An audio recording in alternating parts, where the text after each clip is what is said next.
the network for the AV industry. What are you listening to? This This is AV. This is AVNation. This is AVNation.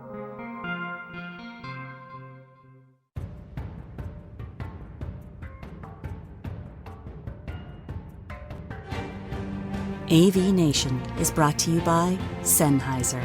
For over 75 years, Sennheiser has been a leader in pro audio and is now offering a wide variety of touchless and traditional audio solutions for both corporate and educational campus-wide audio. This is Tim Albright with AVNation, talking about women of AV. And with me to talk about her experiences in the AV industry is Zena Dennis. Welcome, ma'am. Thank you. Thank you for having me. Absolutely. Thank you so much. You and I got connected actually through a mutual friend of ours, Alicia Henley, Yes. and I love her to death. So Yes, same here. thank her. Thank you, Alicia. Absolutely. Smooth Factor, and that's not Zena's, that's Alicia's. And if you follow Smooth Factor, she's going to tell you every day to get up and rise and grind. Mm-hmm.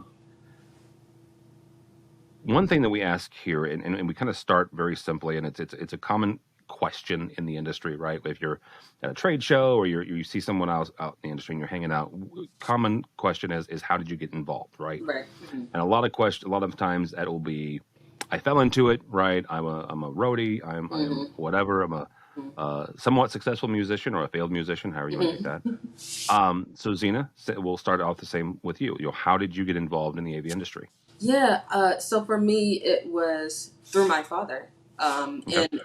And through this story, everything will come back full circle in a minute. My dad's been in the AV industry all my life, obviously, and so I never knew it was something I wanted to do until I went to school, and I went to school for business and hated it. I didn't know what I wanted to do initially. I said I want to be a businesswoman, but didn't know what I wanted to do as a businesswoman. While I was in college, I tried to figure out, okay, well, what is it that I like to do? What can I see myself doing for a living? And as a child, I was always very techie, kind of in the sports, and also anything electronic, I would try to figure out and do it. And then I had all the latest and greatest, still to this day, of gadgets. So I thought about it, and then also I remember doing I taking a class in high school for it was film production or something like that. So I was like, okay, well maybe I want to be in the film industry. Yeah. So I changed my major to TV production, and I said, okay, I want to do that. And so while I did that, I enjoyed it. But then I had to take an internship my senior year of college, and the internship that I got was a hotel AV internship where it wasn't even a hotel, it was just a freelance AV internship that I was doing. And that's how I really kind of got my foot in the door. And enjoyed it for a little while. After I did the internship, I ended up getting a full-time job doing hotel AV. Okay. Did not enjoy that at all. Hated hotel AV. It was not for me. I think what I did not like about it was strenuous hours. I had to, pick up heavy equipment. It just wasn't something I particularly enjoyed. But then from there, I started working. I got a job at George Washington University as a AV technician. And that's kind of where the love really began of supporting and figuring out technology. And that's one thing about me. I love to try to figure things out. If I can't figure it out, then we have an issue. I'm going to figure it out somehow, some way. So, not to, babble, but that was kind of how I got my foot in the door. My dad was really kind of the leading aspect of that, because as a child, I would go to work with him all the time. And I think that kind of really, from my mind, I always enjoyed it. And that kind of brought it to me as, okay, well, what can I see myself doing and what can I see myself enjoying? And that was it. So that's how I got in the door of the world of AV. So I want you for those of us who have not, and I will say thankfully, have never worked in hotel AV. I know a lot of friends who have. Talk about, not just the hours, right? You're right. Because, here's the thing, guys. If you go to a conference, it's fellow AV tweets that are putting that together. Right. Talk about some of the hardships that those folks, have had to go through. So what a lot of people don't see behind the scenes is all hotels have audio visual support, and anytime you go to a conference, every piece of lighting, every piece of truss, every logo or what have you that you see, it's from an AV person that had to put that up there, had to put it together. And I think what I did not like about it was I was on the genie lifts helping put truss up. And when I say, I'm not sure if you all know what truss are, but it's the big metal. It's like big metal apparatus that you put heavy lighting on, and it hangs in the air, and you put speakers on it, and it's heavy, and it's taking it apart is not fun. And it's interesting because in that industry, it was like every man for themselves. They didn't care that you were female. They were like, you're gonna have to figure it out on your own. So and not that I was looking for any, handouts or anything like that. It was physically hard for me. Yeah.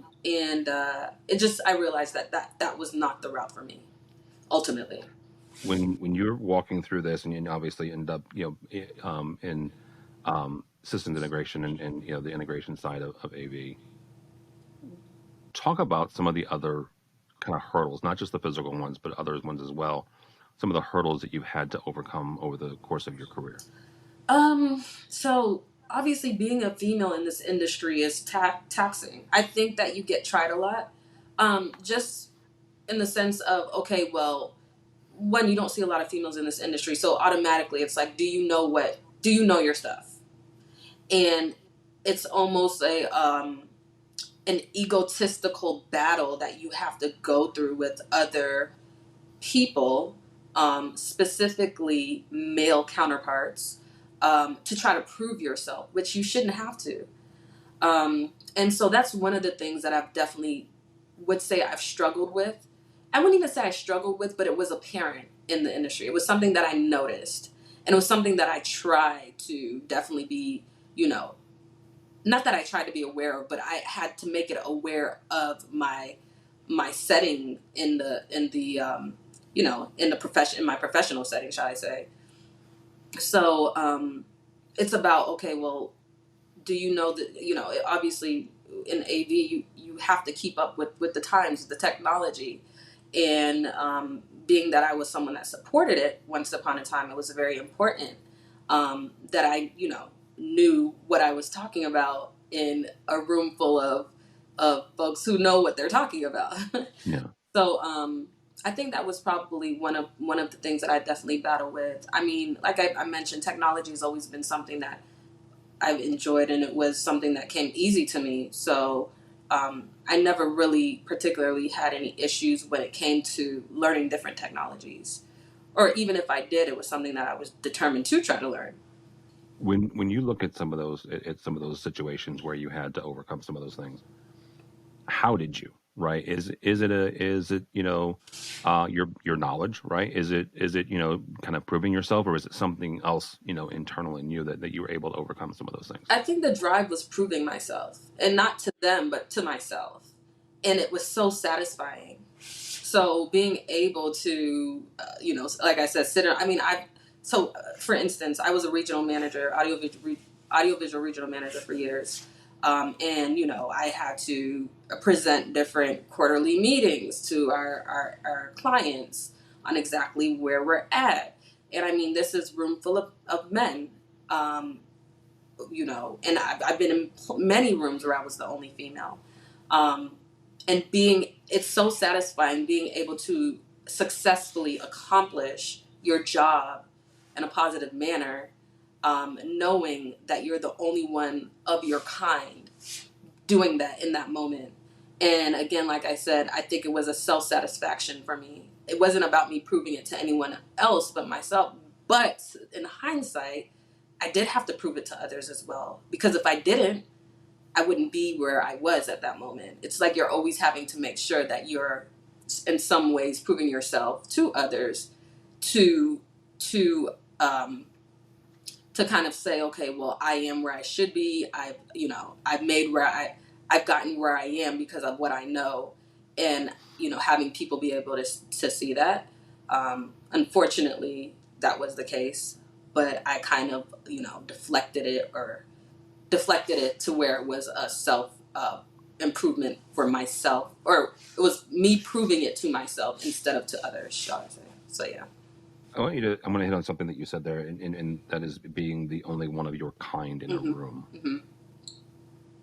When you look at the industry, you're right. There's not a whole lot of females in the industry. How important is it when you do see other females in the industry? I love it. I mean, I love it. Like I mentioned, I was a regional manager, and I specifically created a group in the company that I was with specifically for females because I wanted to see more of us. And I'm not gonna lie, there were times where I was biased. I may have been biased if I saw a female's name and on a resume, I might be quicker to pull her name, just because I feel like we don't get the chance because it's already a given of okay, well, a female's not gonna be as good at the job that society has claimed a man to be better at. And I didn't like that. I still don't like it to this day. And so I bat for my females. I think that, we can do it just as good. It's an industry that I love to see us, just doing our thing and proving so many others wrong. And while folks don't necessarily admit to saying, okay, well, a female can't do it as good, it's always in the back of their head. It's always in the back of their mind of saying, okay, well, she's not going to be able to do it as good as me because maybe I have the manpower, I have the intellectual capacity. And that's very much so not the case. That was actually going to be my next question is why do you think that persists? Why do you think that persists that the female is not going to be as good as a man in this? Yeah, that's a good question. Technology in itself, I think it's based off of society. Technology in itself is not a industry or I don't even want to say, I guess you could say like a masculine or a feminine industry, shall I say. So it's something, you don't find a lot of females doing it because of the history that comes behind it of, the man is the one that's going to be, fixing the cars or, fixing the TVs or getting the electrical systems together. And there's so many different genres outside of just AV where the female is not necessarily the one, in most cases, that is in that or able to master that industry. I think it really just comes down to what society and how the roles that women, quote unquote, are supposed to play, not just at home, but also in the career field. And that's why you don't see as many women in the industry because I think of that. So yeah. When you look ahead, and you get ready to retire and you're not near it, so you've got a number of years ahead of you. When you look back, what do you want to see have changed in the industry? I want to see diversity, for one. I want to see, again, more of us, meaning females, but then not only that, minority females as well. That's not something that you necessarily see all the time either. I want to see the culture evolving of, okay, well, it's not even second thought of, okay, it's a female doing it. It's like, okay, it's a person doing it, where it's not even classified with, what your sex is. Obviously, it may take a while to get to that point, but I definitely would love to see that. I would love to see the non-bias. I would love to see the respect in the AV industry in general. It's so interesting because a lot of people, even to this day, I think AV is so overlooked, and people don't realize how much work it puts into to do what we do. They see it and they say it was magically there, which it wasn't. I think, unfortunately, we're looked at as the bottom of the totem pole, but I would love for that to change. I would love for, that to be something where it's, okay, well, these people actually put in a lot of work for us to accomplish what we're accomplishing right now. Um, and yeah, that'll be awesome one day. When you look at that, and there's a lot there, right? So let's take a look at both the minority and the more women. How can you, Zena, impact that? How can you change that? I think it's starting where I'm at right now. So I mentioned at the beginning of this interview that it will come back full circle. Right now, I'm actually in business with my father. And it took a lot to get there. I was let go with the whole COVID thing. And not to mention I started off as the first female regional manager where I was working. 7 male counterparts were employed after me and the first to be let go. So that's why, and so that's why I put, this into how much I feel that I think I'm not even going to details about that, but I do feel that had somewhat to play in the decision at that time. Also, when that happened, I realized, okay, well, why am I doing this for someone else when I can be doing it for myself? And especially when my father is in business, is getting much older, has the clientele, just needs that person to kind of just take it business to where it's never been before. And that's where I'm at right now. And I think it's crazy how everything, again, like I said, comes back full circle. It's interesting because I'm at a job site right now for the company, but it's fine. And I'm gonna change that, or I plan to change that by being the one that is the decision maker of who gets to work under my company and in my company, and hopefully being a platform or a representation for other companies to do the same. Yeah. I didn't plan on asking you this, but you brought something up here. How important is it to you, or what does it mean to you to now be taking over and helping your dad further, right? Yeah. And continue, not just, obviously eventually it'll be a woman-owned business, but also be a minority-owned Right. AV business. What does that mean to you? It means the world. Like I said earlier, my dad is the reason why I'm here. He's done so much for the company, and for me to be able to take it to a place that it's never been before. It means a lot. And interestingly enough, that's what I wanted to mention, is that a lot of the different clients, his past clients who now see my dad and me, or I'm now the face, and they're wondering like, who's this lady? Where's your dad? This, that, and the other. And I tell him, I'm his daughter. I'm not taking over, but I'm trying to help him get it to where it needs to be. And a lot of people find it very commendable. They're like, wow, how commendable is that? That's awesome that, you're keeping the family business alive and things like that. So yeah, it means a lot. And I definitely want to get it to a place that it's never been before. And we're well on our way. Communication Information Solutions Incorporated. If anyone ever wants to know about us, hear about us, remember us. Just to put that out there. And we will put a link to their website and a contact on this episode's page. So, Zena, thank you so much. It was a pleasure to get to meet with you and get to know you. You too. Thank you, Tim. I appreciate it. How do people connect with you if they want? Please connect with me on Instagram. No.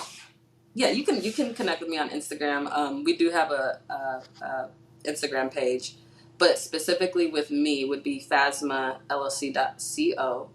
And then the business website is www.cisincorp, which is incorp.com. You can reach out to us or me on email too. Do not hesitate to reach out. I'm an open book. I will respond. I love to talk to people at, Zena, which is Zena, at cisincorp.com. All right, very good. Zena Dennis, thank you so much. For us, for AVNation, go by our website, avnation.tv. That's avnation.tv, and find programs like this and a host of others. All that and more at avnation.tv. That's avnation.tv.